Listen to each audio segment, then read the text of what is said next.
Upon arrival at the deployment location, unlock the key lock box and retrieve the keys. These keys control access to the storage and electrical boxes and the support locks. The default code for the key lock box is 4 zeros. Next, you must stabilize the trailer by extending all 4 support legs. Unlock the yellow support access and set aside. Pull out the cotter pin so you can remove the hook-like metal bolt. Extend the support leg and turn the crank until the tires have little weight on them. Replace and lock the support access and repeat for the remaining support legs. Remove all the equipment and verify the following parts: control box, 2 analog speakers, floodlight, 2 speaker mounts, hand cranks, 2 steel cables, towing power connector, bag of 2 silver keys, bag of plastic screw knobs, 2 dozen hex screws, and a bag of waterproof Ethernet connectors. Next, deploy the solar panels by adjusting tilt angle using the silver hand crank. Rotate the crank to get best sun coverage, but don't raise it past 50 degrees from horizontal. Extend the panels outward as shown. You can power or charge the trailer from an alternate source using the power port. Next, we will prepare the control box for easier installation. Remove each of the camera mounting plates using the black thumb screws.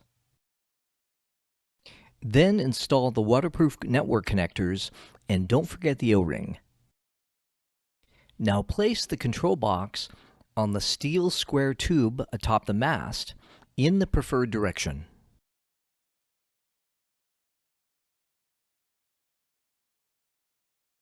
Connect the black power cable on the side of the mast to the port with the yellow cover. Then connect the silver power connector to the port with the black cover. Twist both connectors to lock in place.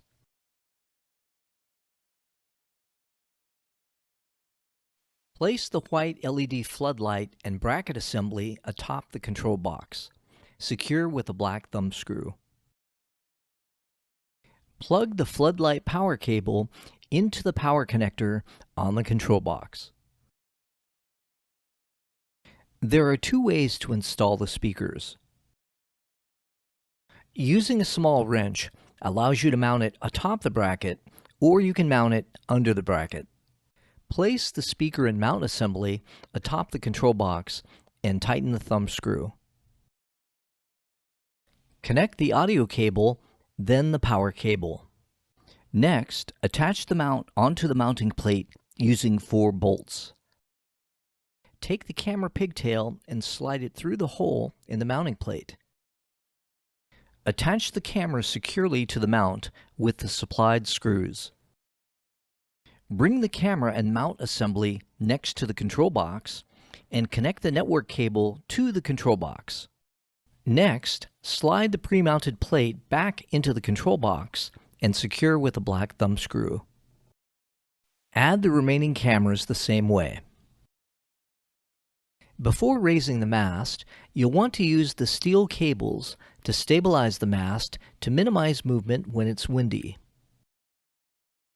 After that, attach the crank handle to the crankset shaft and secure with the lock clip. Turn the crank to raise the mast.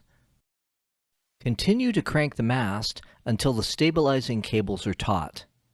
If you see the red warning line, that's the maximum height. Next, you should stow the tow hitch. Remove the cotter pin so you can remove the metal bolt. Pull the spring-loaded U-lock and rotate the front wheel leg so it's horizontal and lock into place. Lift up the tow hitch and lock with the metal bolt. Open the electrical box and set the power mode. Then you can set up LumiCloud and link the trailer to your LumiCloud account.